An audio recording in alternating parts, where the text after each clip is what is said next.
Canucks stars were quiet. The Dallas Stars took advantage and skated away with a 4-1 victory at Rogers Arena. Let's break it all down. This is Rink Wide Vancouver.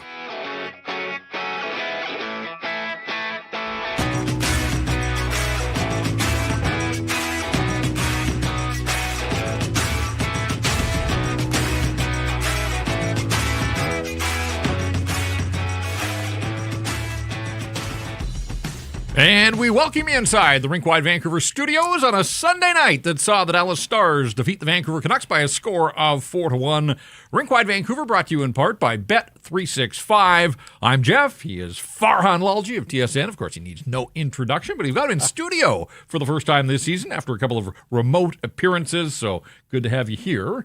Unfortunately, not a lot to talk about from the Canucks side. Oh, maybe there was a lot to talk about, just not picking up and carrying on with some of the momentum that they had gained earlier in this homestand. If you want to hit us up with a super chat, you know the drill by now here at Rink Wide. Super chats contribute to the BC Mental Health Foundation, changing the face of mental health and addiction by supporting breakthroughs in care, public understanding, research, and knowledge exchange. The live chat on YouTube right now. People are angry, and rightly so.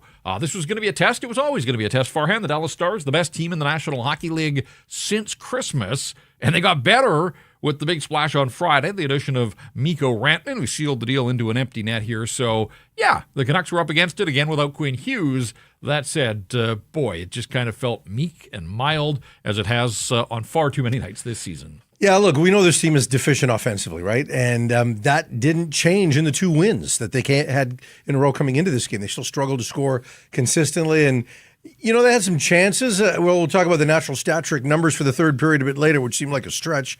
But, you know, they did some good things in the third period, but ultimately this team just doesn't have enough offensive skill to generate the amount of quality looks they need to finish. And you look at Dallas, okay, yes, I understand they're the best team in the league, but Rantanen didn't really have his fingerprints on this game. You know, we didn't really notice him. Got the empty net goal, as you mentioned.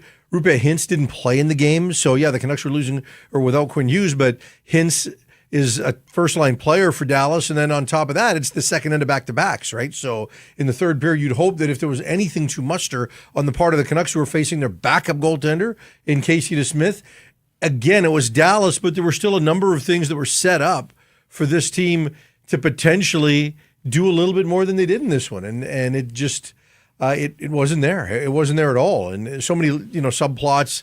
The Elias Pettersson line change. There's a lot of things we'll get into, but some of the same problems will continue to come back because they just don't have the roster and the personnel to overcome it. Well, I mean, on a night when Derek Forbort scores your only goal, that pretty much tells you all you need to know. And in fact, Junior Pettersson almost got one. The post there in the third period might have made it a little more interesting before the empty netter. We struggled here, and we'll get to the three stars momentarily. We're not going to go there now, but just we struggled because it wasn't a night where there was a standout performance where one guy rose above. But I think in saying that, that's the Dallas Stars, and that's their secret sauce. That, yes, they added Mikko Rantanen, and yes, Jason Robertson got his 28th goal of the season, and he's been really good since Christmas time. But the Stars are just so deep that they don't need one guy the way the Canucks do with Quinn Hughes. They've got a bunch of different guys that can beat you, and I would imagine Pete DeBoer would be delighted with this kind of performance from his club. Second night of back-to-backs, as you said, no Roope Hintz. Man, was this game just screaming for both Quinn Hughes and Miro Heiskanen. Yeah. This was not an entertaining hockey game. Farhan and I were there for the first two periods, made our way back to the studio for the third. Didn't look like we missed an awful lot in terms of in-person viewing. And I guess ultimately, in a 2-1 game, Mikael Granlund scores a rebound goal late in the second period.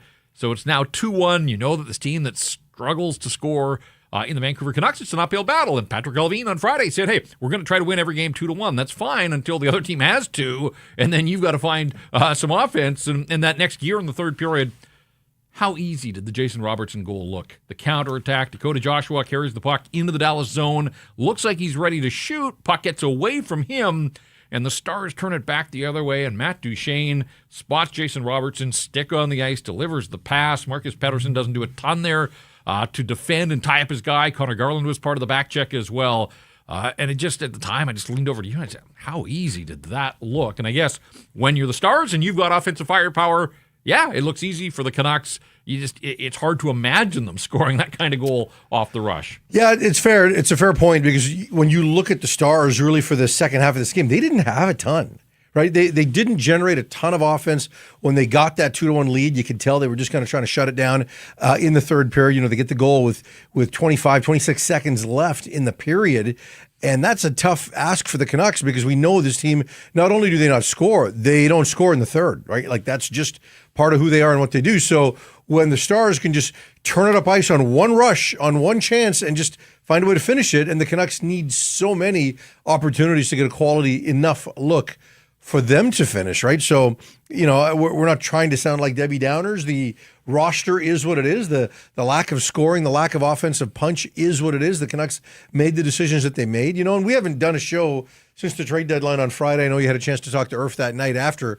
And, you know, when you look at the totality of what Vancouver did, you know, a lot of it didn't make sense, right? But some of it did. I understand why they didn't move off of certain players. And I also understand why philosophically they didn't want to bring in a rental.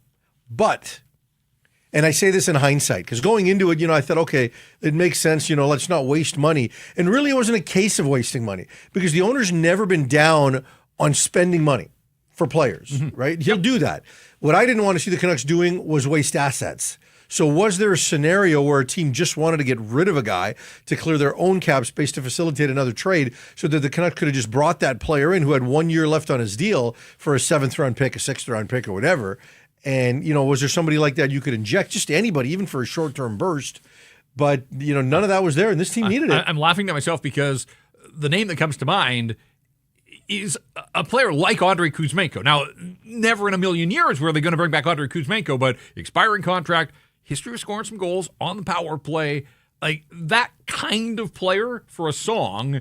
Again, not Kuzmenko, but that's the kind of player I thought maybe, like if you had made your mind up you weren't going to be a seller, then do something to help these guys, throw them a bone, bring in somebody that has a track record of scoring some goals, even if it's a bloated contract for the remainder of this year. It's not a whole lot of money, and they've got cap space, and as you said, spending money, not the issue here. We can talk more about big picture, but let's just stay with the game here for a sec because scoreless through 20, and we've seen that script an awful lot from the Vancouver Canucks. They get into that lockdown mode. They don't give up much. Shots were 7-6. Dallas playing the night before. Lost an hour. We all did. Earlier start time. I don't know if any of that conspired, but it did kind of feel like a sleepy Sunday hockey game when it got things going. That said, Elias Pettersson rings one off the bar off left wing early on, and you're thinking, all right, like he's picking up where he left off. He's shooting like he means it. This time he got it behind Casey DeSmith. Alas, that would really be kind of the last we noticed of EP40, at least from an offensive standpoint. Well, there was a power play in the first period where he, you know, did the zone entry by himself, and then he's kind of near the left half wall, and he makes a play. He attempts to make a play. He couldn't finish it, but when he made that attempt, I thought to myself, okay, this is great, because this is what we need to see from this guy. To me, it's all about process, right? And what I didn't like from his game earlier was not that he wasn't good. It wasn't even trying to be good. There were no signs of good. Whereas here, okay, you're attempting to make a play. You're attempting to do something. And then after that, for me, it got real quiet. And then we saw in the second period how, you know, that goal where he lost the face-off, right? And it gets to a 2-1 goal. But even before that, he got taken off that line, right? I think it was early in the second period. Early in the second, he got taken off the line. Right and after Bluger, the first Dallas goal, Rick Tocchet, and I'm waiting to hear from Tocchet, and we'll see if we can bring you his post-game remarks. Certainly we'll see if some quotes are posted at the very least. But on the Thomas Harley goal, Harley with a shot from the middle of the ice, traffic in front of the net, Maverick Bork's there. Lankinen got a piece of it, and then it trickles in and past. I did wonder, because Elias Pettersson dives to the left side boards trying to make a defensive play to clear the puck and missed. And now he's down, he's sort of out, and Dadonov from the corner able to spot Harley. If Pettersson's still in, you know, if he's on his feet and in the right spot, he's probably blocking that passing lane at the very least. And I don't know, I'm sort of wondering aloud if Rick Tocchet saw that and thought, like, when you leave your feet, you know, that's a play you have to make, and you're sort of taking yourself out of the play. Because right after that, Teddy Bluger got placed between Connor Garland and Dakota Joshua, and Pettersson essentially gets bumped down to what is a fourth line on this team with Nils Höglander and Kiefer Sherwood, guys he's played with and he's had some success, but that's a pretty pricey fourth line center. And he kind of stayed there and he didn't play much in the second period and really on the night. And I think this is a reflection of the coach recognizing that this was sort of back to the guy we've all been wondering about for much of the season. 16 minutes and 5 seconds of ice time on the ice for 3 of the 4 Dallas goals, 0 shots. Now, he did hit the post, 3 attempts, but no shots on goal. So, unfortunately, after the big one-timer and people hoping that that was a signal that he was back, didn't unleash the one-timer at all in this hockey game. The Canucks only had 2 power plays. But this goes beyond Elias Pettersson. Like, yes, he's the most expensive player they've got. Without Quinn Hughes, you look to him for offense. I just thought it was a dreadful night for Jake DeBrusk. Remarkably quiet. Brock Besser, too.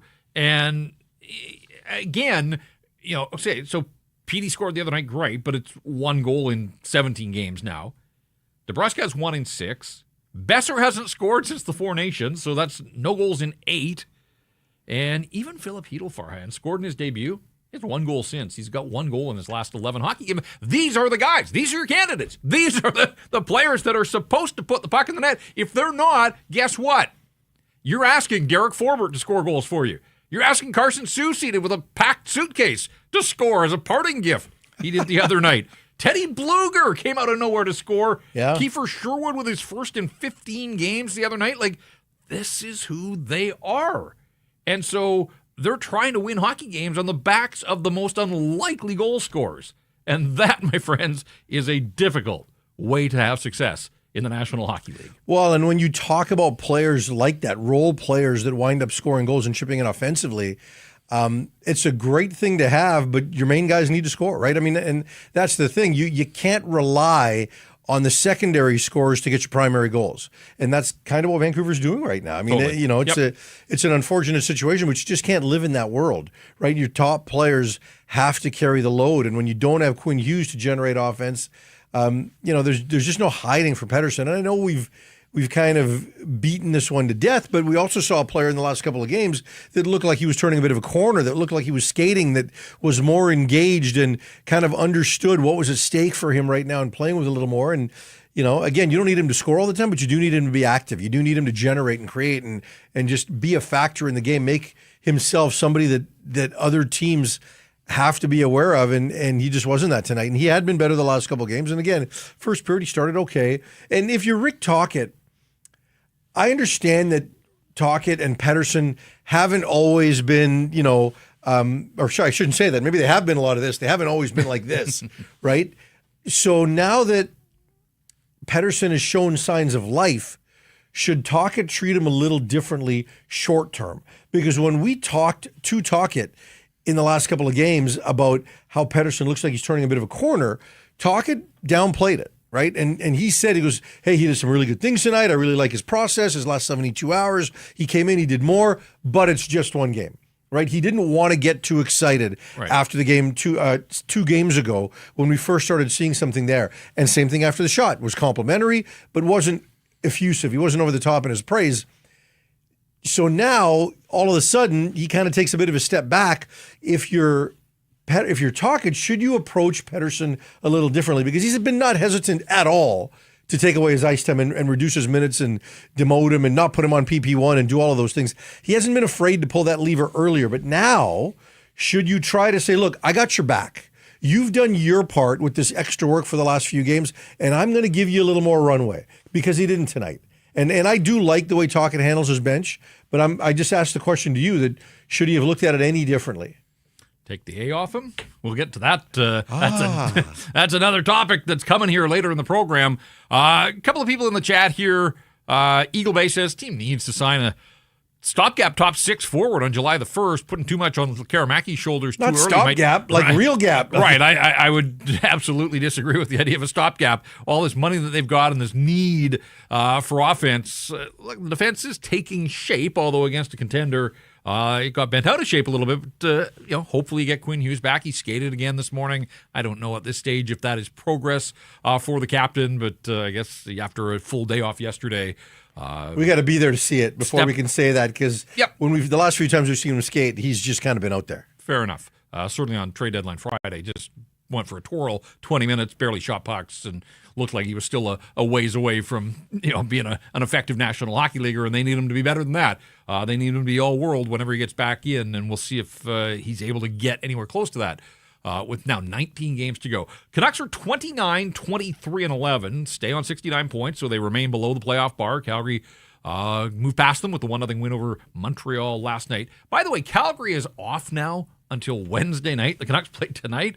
They play Montreal on Tuesday, then have to hop on a flight, lose an hour going to Alberta, and you got the Flames lying in wait. So you got to play them, and there's 82 games. Everybody hits points in their schedule that aren't favorable. That's going to be a tough assignment, and that's one of the biggest games the Canucks have remaining on their calendar. They can't worry about the Flames right now, though. Have to turn their attention to Montreal, and that's not going to be easy. The Habs were playing well before a couple of losses in Alberta to start this road trip. All right, so the Canucks are 29, 23, and 11. That's their overall record. Home record 16, 13, and 4. It snaps a 4-game win streak on home ice. First regulation loss at home in a while. So they've been getting better on home ice, but they got schooled by one of the top teams in the National Hockey League. Let's get to the 3 stars of this game tonight. The 3 stars were a presentation of Greta Bar YVR. 3 stars in the building: Matt Duchene, Thomas Harley, and Derek Forbort. And it's like the broadcast guys were sort of reading our mind. We go a little differently here. I'm going with Duchene. He had 2 assists, playmaker, a nice setup for Robertson. Also was the guy that got the puck back to Cody Ceci, and his shot stopped, and then Granlund pounced on the rebound. But Duchene was skating. He's one of the pure skaters in the National Hockey League and always has been. Fun to watch, tough to play against. He gets the first star. Thomas Harley opened the scoring, his 12th of the season. Beyond that, though, he led the Stars in ice time. Played, it was a manageable number, 21 and a half minutes, but back-to-back for them, 3 and 4 with some travel, and without Miro Heiskanen, they're leaning on a guy like Thomas Harley. I thought he just stepped up and was very effective in this hockey game. And, let's throw Derek Forbort a bone. Why not? His first goal in a long, long time. We'll get 2 years. We'll get to that with the stat that stands out a little later, so I don't want to tip our hand too much there. But nice sequence, actually. You don't expect Derek Forbort to be on the business end of a shot from the slot, but they were buzzing. One of the shifts in the second period, I thought, where the Canucks were buzzing. Hoaglander did some good work. Garland, it was kind of a mixed line. I think they were in the middle of a line change. Mancini picks up his first point as a Canuck, got the shot. It was blocked, and it winds up on the stick of Forbort, and he made no mistake snapping it past Casey DeSmith there. So good on Derek Forbort. Did you catch the moment in the first intermission where the mini minor hockey player, they always do an interview after the kids come off the ice, and the little guy was interviewed, which I remember his name, and he was asked about how excited he was to play and how many years he'd been playing hockey, and then who's your favorite Canuck? And he thought about it for a sec, and I was thinking, don't say JT Miller. Just don't say JT Miller. And most of them default to Quinn Hughes, right? Like, that's the easy answer, Brock Besser, whatever. And then after this pause, the kid says, Derek Forbort. This is in the first intermission. Like, he had a crystal ball in there. He knew something big was coming. So good on Forbort and good for the kid. His hero scores his first goal as a Vancouver Canuck. Those are your 3 stars of this hockey game presentation of Greta Bar YVR. I'm sure it was busy in there tonight. I don't know how happy the paying customers were with the 4-1 loss to the Dallas Stars, but Greta, terrific place to watch any sporting event. Check it out if you haven't already. We'll be back there with another Canucks watch party before the season is over, a Canucks Army watch party. So you're going to want to make plans to join us for that. The arcade games, all the street food menu, the weekly drink specials. Greta Bar, the place to be, 50 West Cordova. Greta Bar, let the games begin. So, when we look at moments in this hockey game, Derek Forbort scoring a goal certainly is that. But it comes back to the point. When Derek Forbort scoring your only goal, that's an issue. Farhand, 14 straight games now of 3 or fewer for the Vancouver Canucks. And beyond that, 23 of the last 24 hockey games. Like, more than a third of the season. 23 of the last 24, they've been held to 3 goals or fewer. I feel for the goaltending, right? Because when you think of it, for Kevin Lankinen or Demko when he was healthy, or Shelov's who's had his own fair share of struggles, it's been unbelievable the margin for error that they play with, which just doesn't exist, right? When it was 2-1, we with the late second period goal, we're looking at each other and thinking, how much faith have you got that this team could come back? And they were close, but there's just not much there. And so when you look at what this team needs, and all the needs generally are up front, they need help at center. They need scoring, whether it's on the wing or not. They've built their defense again. Now they need to completely overhaul their top six. It's amazing. And then they just need speed. They need speed throughout their lineup, right? Yeah. So that when you get a player like Kiefer Sherwood and Drew O'Connor, like, they instantly stand out so much because the rest of the group is so slow. They need to find some speed, not just in the top of their lineup, but throughout their lineup, or at least up front, because I think this blue line is going to be set for a while. So, 3 goals or less in 23 of 24. Like, think about the good old days. I know there should be a harp playing right now. The days before Earth was born, when here we were in 2011, and this team just, they could show up for a period. They could show up for a couple shifts. Yeah. And those shifts were going to be 3 or 4 goals, bam, like that. Like, just, they needed nothing. You look at that play against the Rush for Dallas when they scored that goal. The Canucks would do that just constantly, and just having to get used to this team so bereft offensively, especially without Quinn Hughes, is just tough to watch. And then, everybody wants to get into the systems discussion with Rick Tocchet. I'm certainly not one for that, but nonetheless, it's a difficult group of players to expect anything more from. Gordon McDowell in the chat says, I'm not 100% sold on Suter as the playmaking center between Besser and DeBrusk. It kind of turns what should be a sniping line into a grinding line. And look, Pia Suter is a useful piece, and 16 goals, certainly nothing to sneeze at, especially at the price point. But I do tend to agree, and that's what we talked about. DeBrusk had a really quiet night, and Besser wasn't a whole lot there. Pia Suter, I think on a really good team, would be a third, maybe even a fourth line center. A ton of value as a penalty killer. Canucks penalty kill. Again, it was really good in this hockey game. But it is hard to sort of watch Jake DeBrusk, who is your leading goal scorer on a team that doesn't score much, and just didn't feel like Pia Suter was going to be the guy that was the playmaker there to put him in positions. But DeBrusk himself, he's got to do more. This is a guy that he can skate. There's some speed there to his game. But Jake DeBrusk played 12 minutes and 45 seconds in this hockey game. Like, that is well below his season average. Look, they've got 3 players who have some form of offensive pedigree, and they need to roll them out there together. I think they're at this point with Pettersson. I talked to Brock Besser, myself and Patrick Johnson did after the last game, and he's open to it. I talked to him about that you've generally been a player that needs a facilitator, right? And JT did that for you. And now you had success earlier in your career with Pettersson. Like, why is it not working now? And do you think it could work again given the circumstances? And I know he's up to it. And for me, if you're Rick Tocchet, I think you need to take those 3 guys, Pettersson, DeBrusk, and Besser, and put them all together and see what you can get out of them. Because ultimately, Pettersson's got to be able to do this for you, given his salary. And if he's not scoring, if he's attempting to create, he's still going to be your best option compared to whether it's Suter. And Bluger, could they try to recreate the chemistry from last year with Dakota Joshua and Connor Garland? Maybe. They've tried again. It hasn't necessarily worked, but I'd roll it out there. And then I would keep Hedl, O'Connor, and maybe Höglander together just for a speed element. Right? And then whatever you've got on the fourth line, you've got on the fourth line. But I would definitely get Pettersson back out with Besser. Yeah, Bluger isn't the same player he was last year. I know he scored twice in the last couple of games, and he had an empty netter, but he'd gone 28 goals in games before that without a goal. Yeah. And Dakota Joshua is not the same player that he was last year. But he's trending reasons. up. He is, but this idea, put them together and you're just going to go back in time. What choices do you have? I hear you. No, I hear you. I get it, but I also get a lot of people in my mentions, got to try that, and okay, try it. Go for it. I just think you got to have somewhat lower expectations. They caught lightning in a bottle, and it was fun to watch, but just putting them together doesn't mean you're going to recreate that. Rick Tocchet was asked post-game tonight about the low ice time for Pettersson, Besser, and DeBrusk. Quote, you got to earn your ice time. So that pretty much says the coach saw the same things that we did. A point that you brought up earlier, and I say this with all due respect to Casey DeSmith and to John Gibson the other night, but the Canucks got the Ducks and the Stars this week on the back end of back-to-backs. Both those teams used their legit, no question, number 1 guy in Edmonton the night before. And the Canucks are going to get a lot of that, and they have had a lot of that. The league gets it. They understand it. And look, Casey DeSmith was fine. Made a nice stop early in the third period. Bluger and Joshua jamming away. We were talking about that line. Tyler Myers in the mix there as well. There was a scramble. Puck got close. Ultimately, he kept that one out. Nils Höglander batted one in late that didn't count, and DPD hit the post. But again, when you can go through those as opportunities, have they adjusted the final numbers on natural stat trick yet? Because it just makes no sense to me. The Canucks had 10 shots on goal in the third period.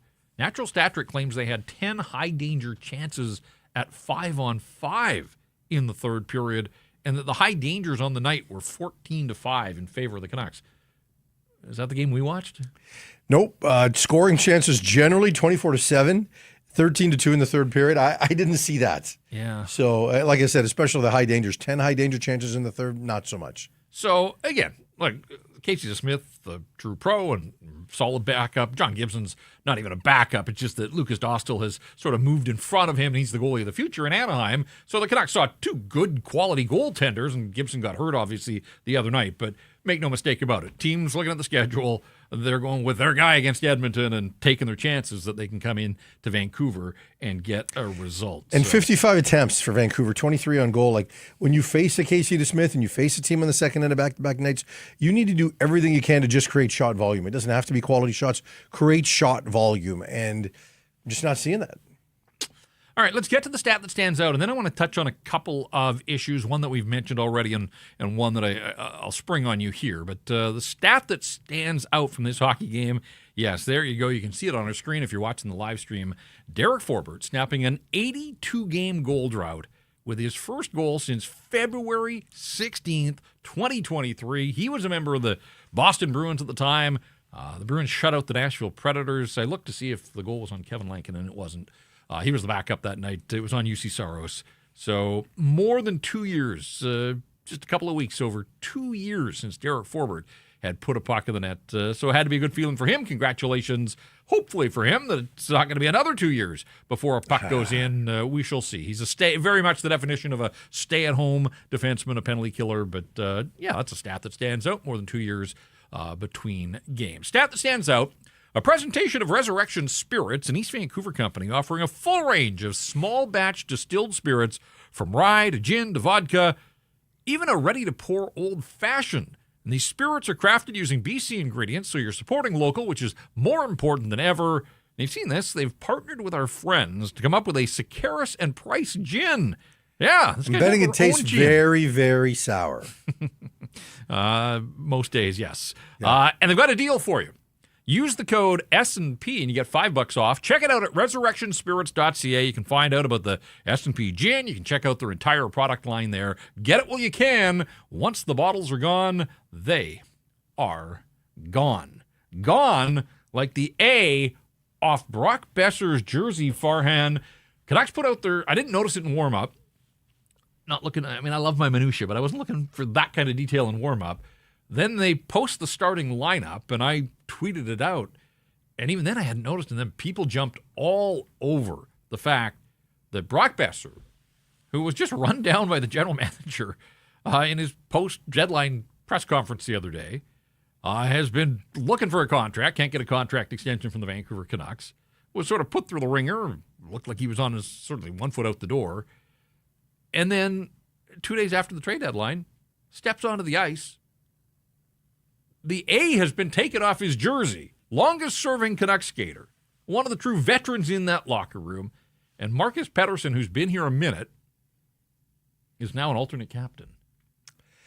Yeah, I didn't get it. And I get that they've rotated letters before, and that's what some people on X came back to me with, saying that, this is a big nothing burger. You guys are trying to just, cause controversy for no reason. But I don't know, man. Like, the timing of it on the heels of what Alvin said and the direction it appears this whole thing is headed, it was weird. I posted that I hated it. I think that Besser could have been given a little more respect.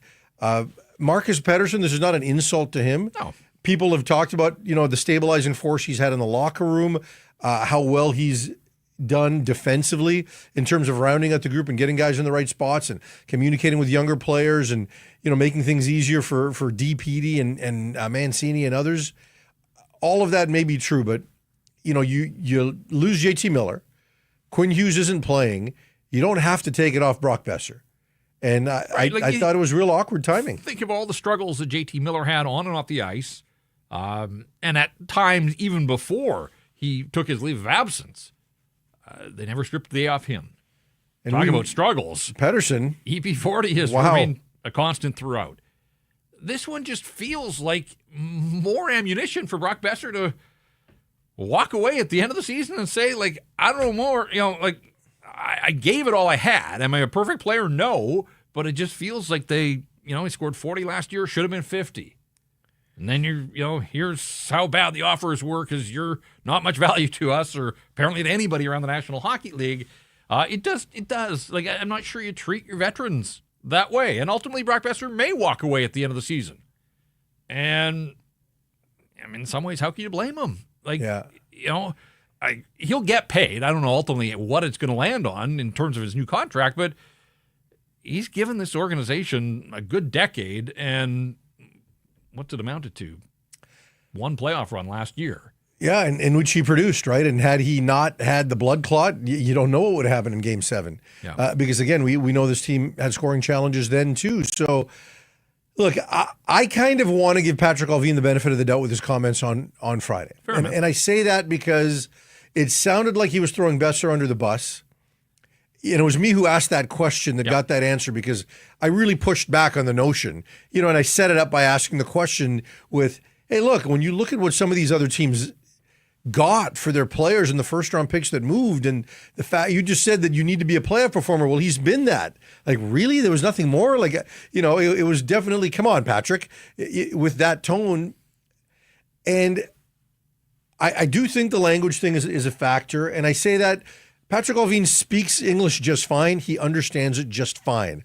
But whenever you get to a second language, nuance and humor and subtlety and, just slang and jargon, sometimes those things can be lost. That even though you can speak the language cleanly, and acceptably, some of those things get lost. And I think whether he was trying to be funny or however he was trying to present it, I don't believe he was trying to throw Brock Besser under the bus. I really don't. I think it was a glib remark and it didn't land. And, I'm still not sure why he would have to run out of the room if he had told us how bad the offers were. He wasn't the one making the offers. I know. So it was weird. It was an attempt at humor that fell flat. But the idea that you're airing this laundry that, our player, you, Brock Besser, couldn't fetch great offers on, no matter how you spin it, even if it was meant as humor, I don't think it reflects great on Brock in that moment that, I just don't think you have to be going down that road at all. So yeah, and I talked to Brock afterwards, right? Patrick and I talked to him about it, and he said he hadn't heard the comments, but he had read them, and he was still trying to wrap his head around it and what it all meant. I mean,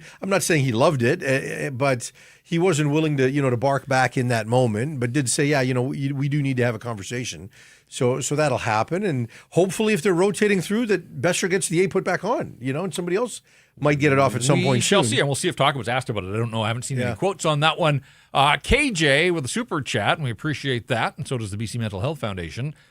Elias is making $14.5 million this year with his front-loaded contract. Makes 8 or 9 in the final years. Is this the worst contract in the National Hockey League?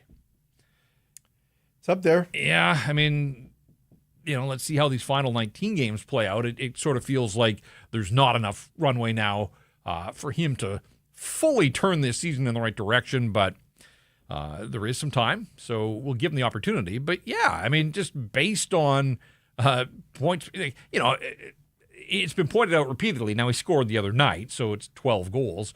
But when he was sitting on 11, basically it was $1 million per goal. Like, it's got to be a whole lot better than that. So, yeah, right now it's in the conversation. There's a lot of time, obviously, and that could be good or bad, I suppose, but we'll see how things shake down. These 20 games, Jeff, I can't tell you how important they are.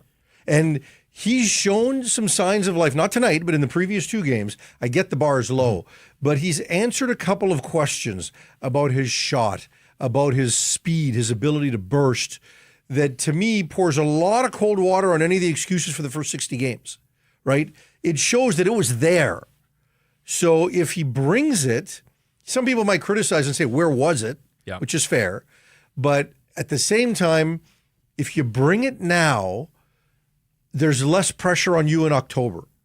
Because if you peter out right now and the Canucks can't make a deal for you, and they bring you back because they just realize, look, we can't take the chance that this guy's going to be great again, and it's not going to come on our watch. And if they decide to make that gamble, I said this year, the first 6 weeks, there was going to be enormous pressure because of how bad he was after the trade deadline last year. And so he is under the first year of the new contract. He's got to justify it. If the first 6 weeks go bad, everybody's going to be on him. And that's how it played out. And it'll be worse next October. If he has 20 good games, 19 now, people can go into the summer. And I'm not suggesting he's going to be on 100-point pace, but get on to 70-point pace, right? Like get 15 points in the last 19 games. Right? Like if you can do that, people can go into the offseason optimistic and excited. And there's a little less pressure on you in October. But if you go 5 points in these 19 games, oh my goodness. Right? Like you better hope you get traded at that point. But at least, like for him, he's got the contract. He's got the guarantee. All those same things you say, I think apply to Brock Besser as well with 19 games to go. Like if he's got 3 goals in his last 20 games, if he finishes with 3 goals down the stretch, you're like, he is literally costing himself millions of dollars. And that 8x5 that the Canucks reportedly offered him, like, I'm not sure that that'll be on the table for him here in Vancouver or elsewhere. Like, it's been awfully quiet around him. Yes, he's shown in the past that he can be a goal scorer, and he's still got goals left in him, but teams are watching. And you saw at the deadline that they didn't come calling with offers that the Canucks liked. It's going to be fascinating ultimately to see how this all plays out for him. So, look, I was told that their hope was a first and a player, right? Mm-hmm. Or like, in a meaningful, like a high-end prospect, right? Or a middle-of-the-lineup type player, if he was the right age. That was their hope going into that process. And I don't know that they would have completely scoffed at a second if the second piece was right. So you're telling me they couldn't get that. Right? And when you look at the pecking order from forwards, okay, Rantanen needed to get done. Raquel has not had the pedigree of Besser over the years, but this year has been better. And he didn't move. So, I'm not sure what they were offered for him, but he didn't move, and Besser didn't move. And there were moves before that, and a lot of people felt that the Rantanen thing was holding up the other 2 players.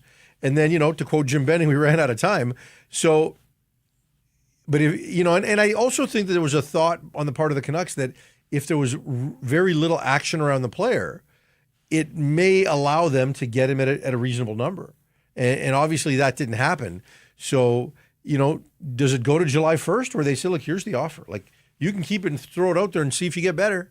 I don't know if it'll play that way, but you're right. I mean, he's costing himself a lot of money. He's got to hold up his end of the bargain. There's no doubt. You come with the Jim Benning drop, and hey, we should salute Jim Benning, who was added to the Portland Winterhawks Hall of Fame earlier tonight, along with Braden Coburn. I'm surprised that it took this long to get Jim into the Winterhawks Hall of Fame. Or Braden, for that matter. Congratulations. Saw a photo of him. Haven't seen much of Jim Benning for a while since he left town. This segment of Rink Wide is brought to you by the Pacific Toyota dealers, who want to tell you about the Toyota BZ4X, 100% electric. It's backed by the peace of mind knowing it's a Toyota and the spark of joy you get when you pass a gas station, knowing that you do not have to stop. It's packed with things that you want in an SUV, like cargo capacity. It can handle any terrain, so it can take you from the city to the slopes or wherever life takes you.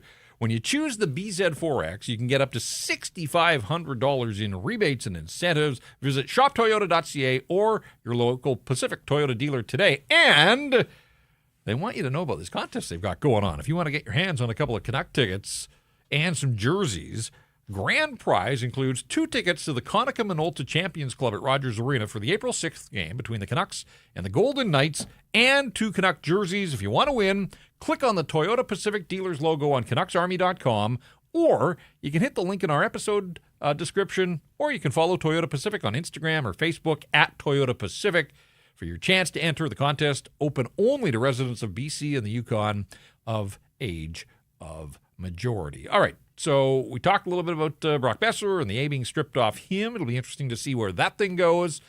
The other one here is, and again, they stay below the playoff bar for 19 games remaining. Got a game against Calgary midweek. Utah here a week from tonight. They still have a game against St. Louis. Those are the 3 teams that they're sort of dancing with here. If If they somehow get into the playoffs, what does a night like tonight tell you? What is the fact that they are 0-2 against the Vegas Golden Knights and have scored 1 goal in each of those games? And, oh, yeah, their 1 game against Winnipeg this year, they also scored 1 goal. So they're 0-2 against Dallas now, 0-2 against Vegas, and 0-1 against the Winnipeg Jets. Those are the teams that they're going to run headlong into if they're that second wild card. Look, it tells you what we've already known about this team, right? And this is a team that doesn't score. So goalies are going to have to steal series. And whether it's Kevin Lankinen or whether it's Thatcher Demko miraculously coming back, and, can they get more done if Quinn Hughes gets back? When we know, Rick Tocchet has said as much, that Quinn Hughes will not be 100% at any point this season. We understand the reality of what we're dealing with here, but it still matters to the owner. It still matters to the fan base at this stage, right? Deadline's come and gone. Mm-hmm. Decisions have been made. So now for the last 19 games, there's not a Canuck fan out there that's hoping they tank, because they can't tank far enough to be in contention for the number 1 pick, like legitimate contention. So it really does become about, hey, let's hope. And if we have, 10 days of playoffs, we can enjoy that, and that'll be that. But it's not going to be a team that's going to score. It's not going to be a team that can extend a series unless a goaltender absolutely stands on his head. What did we make of the night for the 2 young defensemen? We've mentioned them at times here in passing. Mancini gets his first assist as a member of the Vancouver Canucks. Elias Pettersson hits the post, so he's done that a couple of times, Elias Pettersson. Still looking for that first National Hockey League goal. Just looking at the ice time, pretty similar. DPD was 16 minutes and 44 seconds of ice time, had 3 hits. Mancini's 15.25, 1 shot, 1 hit, and a couple of block shots as well. Either one of those or both of them stand out? I liked them both. Now, look, neither one of them is the second coming of Bobby Orr or Quinn Hughes. However, I've been impressed with Pettersson the whole time because he's not afraid to play big boy hockey, right? He's not afraid to play the body. He's not afraid to get in front of shots. He's not afraid to clear the front of the net. He does a lot of things well and transitions the puck well. And then I saw Mancini today, skate up ice and break the puck out of his own zone and, not go end to end, but from behind his net all the way to the Dallas blue line, right?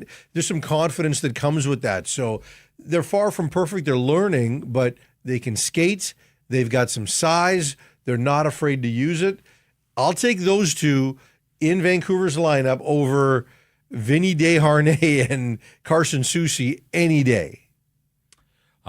Underlying numbers were really good for DPD tonight. In a role now playing with Phil Hronek, so it's not like they're sheltering him.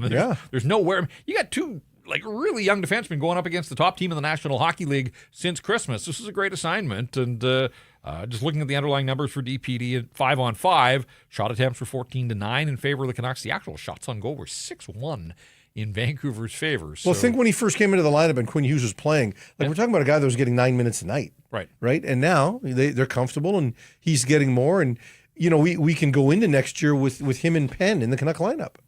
All right, time for our line of the night. It's a presentation of Bet365. We'll look ahead to the National Hockey League scoreboard on Monday, and there's a variety of games. One that I'm keeping my eye on is Detroit at Ottawa, 2 teams that are battling in the Eastern Conference. We're at that point of the season where, lockdown hockey, you don't want to give up much, and the Senators can score. But I'm taking the under there, line at 5.5. So I'm looking at a 3-2 hockey game, one way or the other. Some value.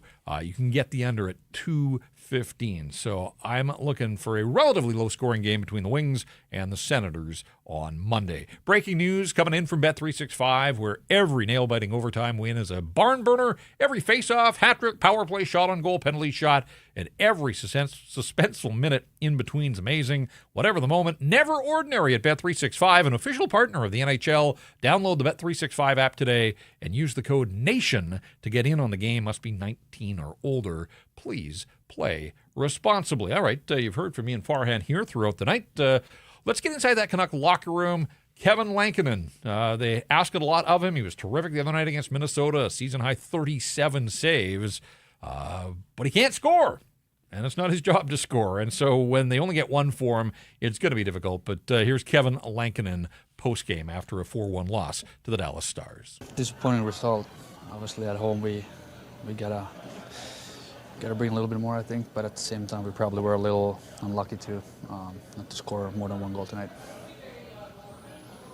Where do you go from here? Well, we keep building. I mean, that's what we do. We take what was good from here and learn what we can do better and get ready for the next game.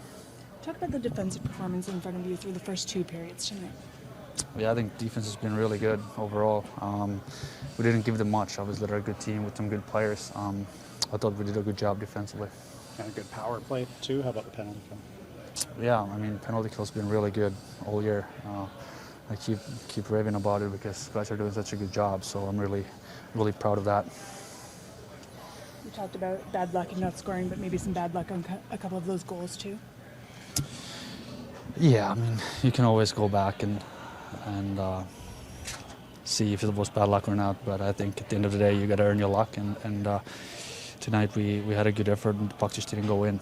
Normally when you play a shot off the blocker, it's a good play, right? But it kind of went far enough to go right on the guy's stick, right? On the one off the blocker and the one goal. Yeah, I think I can probably do a better job just making sure it stays out of play. But it's a small margin game, you know, especially this time of year. So we got to make sure we do the right things for the next game. Smaller margin, Kevin, when the team is trying to win games 2-1, which is what Rick and Patrick Alvin have talked about. And it's got to be defense first. How little margin for error is there when you're scoring so little as a team? Yeah, I think as a goalie, there's usually not much margin of an error in my mind, especially. You got to stop every puck and do whatever it takes. So hopefully the scoreboard is good for you at the end of the night. But my job is to focus on the puck, and I trust the other guys to do their job as well.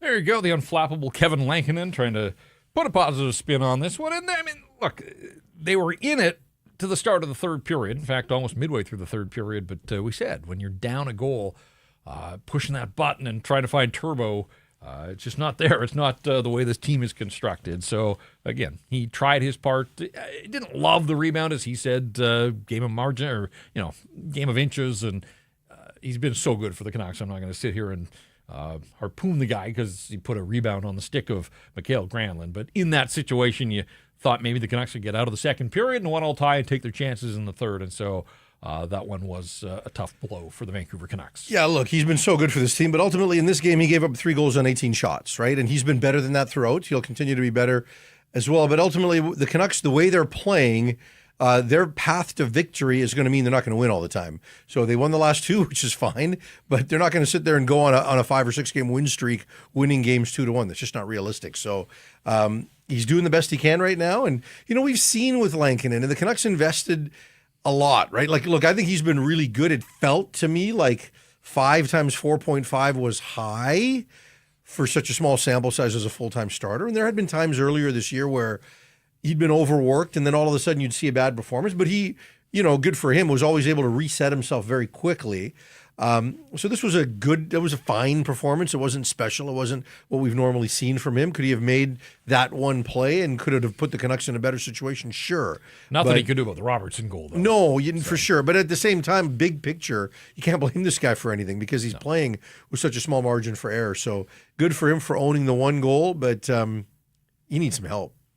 And we'll talk about goaltending here in a sec as it pertains to what's coming with 2 sets of back-to-backs. It's kind of a weird schedule out of the 4 nations. They've already done this back-to-back thing, and they're doing it again here starting on Tuesday night. But we have a chance to hear from Rick Tocchet. We brought you a couple of his quotes, but let's hear from the head coach. In his own words, 4-1, Dallas defeats the Vancouver Canucks. Here's Rick Tocchet at the podium post-game. Just your analysis on where you think this one got away from you as a group. Well, if we got away from us, I thought we played a good hockey game. A lot of guys played hard. Need some more from a couple other guys, though. But I thought the team played well. It's a good hockey team. We let Kevin them 15, 16 shots. So they didn't get away from us. It's a 2-1 hockey game. We had a power play. We had some opportunities, hit the crossbar, but just didn't have enough. How pleased were you with some of the chances that you generated and ultimately what makes the difference between generating those chances and finishing them? Yeah, I thought there was a couple of rebounds there. I wish we were a little bit more hungrier to get the inside position. I think there could have been a tap in here. We got to get a little more hungrier as the second guy coming in. I thought we were a little bit on the outside of that. In a game where you were trailing for a good portion of it, DeBrusk leading goal scorer, plays under 13 minutes. Pettersson, 16 minutes. Besser, under 16 minutes. Do you think that, was that a reflection of how they were playing? You got to earn your ice time. Got to earn it? Yeah, you got to earn your ice time around here. That's how you win. So you guys can stir it up all you want. You have to earn your ice time. I don't care how long you've been here. You got to earn your ice time. That's the way it works. That's how you win Stanley Cups. So at the end of the first period, there's a scrum. Yeah. Höglander was involved there. They come out of it with a power play. It seemed on the bench that you disagreed with that decision. What happened there, and what did you see? yeah, the ref came after, and I apologize. I don't like screaming at the ref, and he came over and kind of apologized too. So it was fine. We communicated after the second period, or after the first. So we were fine after that. Rick, you've talked about finding moments. Yeah. For your team. Is this one of those games where you needed a moment from somebody? Yeah. I mean, there's sometimes, we're in the thick of the race. We need some desperation, like to grab a puck and do something. But I liked a lot of guys' effort tonight. I mean, that's, we were right there. We had, they scored with 30 seconds to start the period, the third. That kind of hurt us. But yeah, definitely. You had a pretty tight defensive performance across the first two periods. Kevin Lankinen was talking about how tight the margins have grown at this time of the year. Do you feel it's grown tighter, and what's it like to coach it when everything's tightened up like that? Well, I mean, you got to feel comfortable in tight games, right? Like good teams have a comfort level, but you need a cushion. You need some goals. You can't. We got to score some goals, right? Had some opportunities, but maybe not enough, right? I would have liked to seen that power play have a little bit more. Just a little more, umph to get something. We had I think we had a chance, but that's not, it's not good enough. What have you made of Lekaramäki's game? You know what? I think he's been developed down there pretty well. He's been up a couple of times. I think he's coming a little bit. He's trying, but he's a young kid. We can't rely on him can't rely on him other than the fact that he's going to be a good player. He's just got to develop, and I actually thought he was trying tonight. He did try tonight, actually. All right, there you go. Pretty emphatic when Daniel Wagner asked him about the ice time for DeBrusk and Pettersson and Besser, and he basically cut him off and said, "You got to earn your ice time." And then he said, "You can stir it up all you want, Farhan."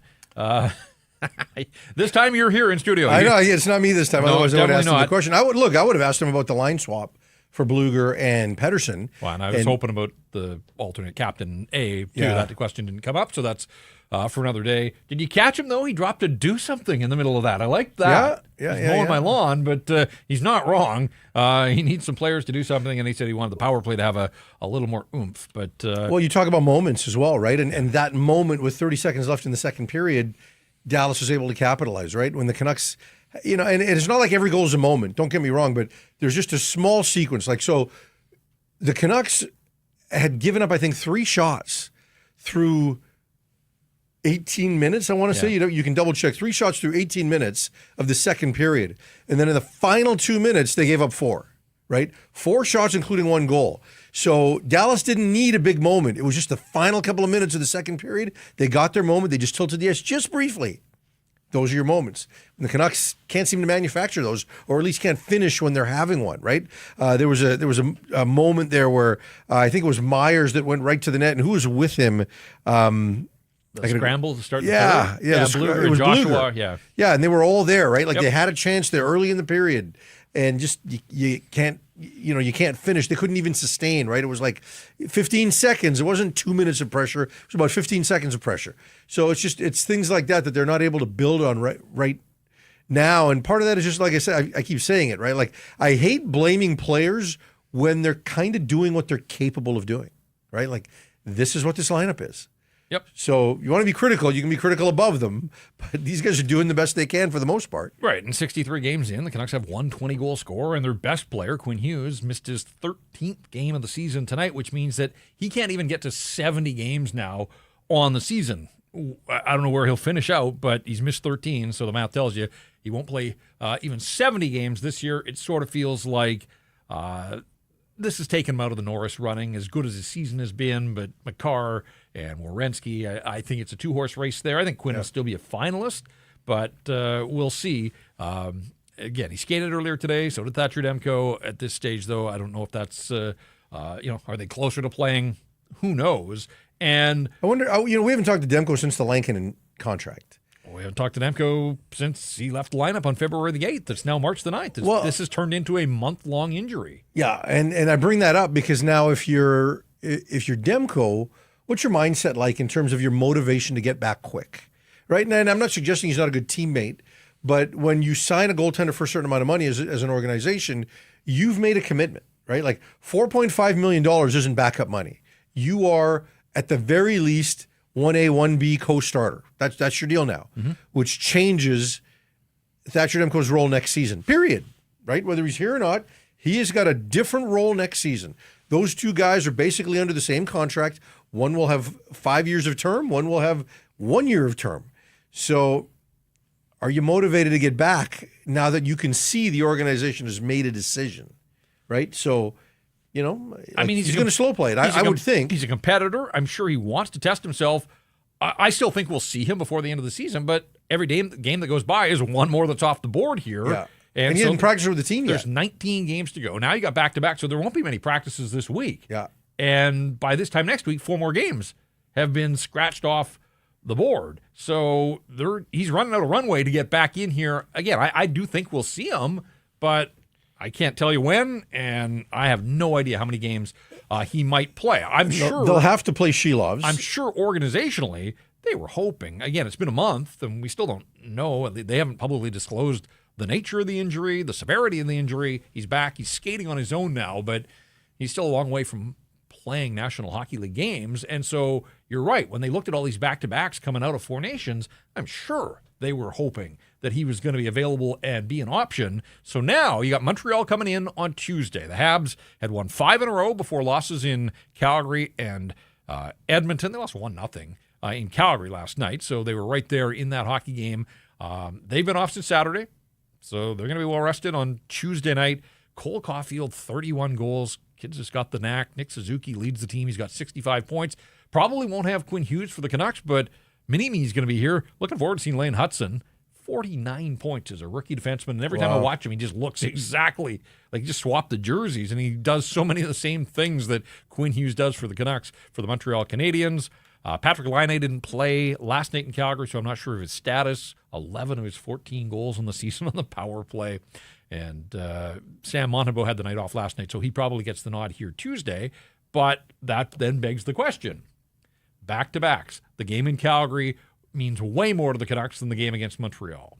Just like next weekend, Chicago on Saturday, Utah on Sunday, and we'll see where Utah is in the standings, but pretty good chance that they're going to still be there, not neck and neck with the Vancouver Canucks. So you got to figure that the Canucks sent Artie Silovs down to Abbotsford on Saturday to get into game action with an eye towards him getting the start on Tuesday night. Yeah, I think it's only logical, right? I mean, that Calgary game is a 4-point game. You need your ace in that game, and that's Kevin Lankinen. So, yeah, you got to run Shilovs out there against Montreal. And they've been playing well, but, that's not the Dallas Stars, right? So they've got to feel some level of confidence. I don't know that Tolopilo becomes any kind of an option at this stage. Shilovs is the guy they're practicing up here. So, and same thing on the other end, right? It's got to be Shilovs against Chicago, and then against Utah, you got to go back to Lankinen. And 4 games down the road, we'll see where they're at that point, and we'll, see what's happening with Quinn Hughes and what the roster looks like. But ultimately, both of those games are 4-point games, and you got to have your top goaltender in those games. Eagle Bay says Calgary game on Wednesday will be a do-or-die playoff game. It certainly will have that feeling. And as we said, Flames have been idle since Saturday night, so they're going to be well-rested, and the Canucks coming in back-to-back. That's going to be difficult for them, but you got to rise above. Dallas' record on the back end of back-to-backs is what, 6-2 now, I think? 7-2-0. Yeah. And if you're the Canucks, and let's say you lose the Montreal game, now not only are you a point back at Calgary, but now they've got a game in hand on top of that, whereas tonight the Canucks made up their game in hand. So, yeah, it's getting important. I mean, they're at this point. They're playing playoff games. Meow was a cat in the chat says Demko ? I think I've heard that name before, but it's been so long. It has been quite a season for Thatcher Demko, and this is the third, and we're led to believe this is a separate injury. It's not the knee. It's not the back spasms. That this is something else that has now kept him out of the lineup for more than a month. At least in the case of Quinn Hughes, they're willing to admit that there's a compensatory aspect to the injury. I have to believe that's the case with Thatcher Demko. I can't believe any of these or all of these are unrelated. And, as we talk about what Demko's got to do at the end of the year, understand he's also playing for his career, right? Sure, absolutely. Around this league, Thatcher Demko is viewed as injury prone. And he wants a home run contract with his next one because it's probably his last chance to get one. So, and I guess you could bet on yourself and do what Kevin Lankinen did, but ultimately, if he can come back and play 5-6 games, maybe get into playoff games, what have you, it changes the narrative on him for the offseason. Otherwise, what do you do with him coming into next year? You probably decide to share the crease for both he and Lankinen, and they each play maybe 50 games, and then you look to move Demko at the deadline. But he's got to show something now going into next year so that people can eventually believe that this guy can be a starter and is worth investing in. Because every year at the draft or at the trade deadline, every year goaltending is needed. It's not like they're going to trade him to Edmonton, but every year there's 3 or 4 teams that are looking to upgrade in we always say that, and goalies never move at the deadline, or very rarely. Goalies are such a category in and of themselves. But you're right. Every year we talk about teams that need goaltending, and yet at the deadline we rarely see goaltenders. But he could position himself. Yep. And getting into some games this year would help him position himself because, in a normal situation, it's got to start with one forehand. That's honestly. I know, but this offseason is when you'd be negotiating but I'm the saying, extension. The Canucks can't do that now. We're at this point with him. It starts with getting through one game and being available for the next one. He's lost the benefit of the doubt that he's going to be able to, he can start games, but can he finish them? And it's unfortunate for him. But, he turns 30 in December, and he's got a body that just hasn't been able to stand the test of time here. So it kind of feels like he needs an offseason, much like Elias Pettersson, to really just kind of get it all dialed in and come back and prove to a bunch of people that you can still be elite. But, if you don't have full health, it's damn difficult to do. And that's kind of where Thatcher Demko is. So, we'll continue to monitor. We'll see if he gets into practices. But have you seen? I'm not sure that the Canucks are going to practice on Monday with the back-to-backs on Tuesday and Wednesday. So, again, we can say, hey, got to join the team at practice. But at this stage of the season, there's just not going to be a lot of practices. We won't do the whole Allen Iverson thing, but that's when you'll start to know players are close, is when they do get back around the group, and we'll take it from there. All right, 63 games in the books. Canucks had been on a nice little run on home ice, but they're going to see, they still have to go to Dallas one more time. They still see Vegas. They still see Winnipeg twice, including in a couple of weeks' time. The schedule's tough. They got a 6-game road trip out in about 10 days.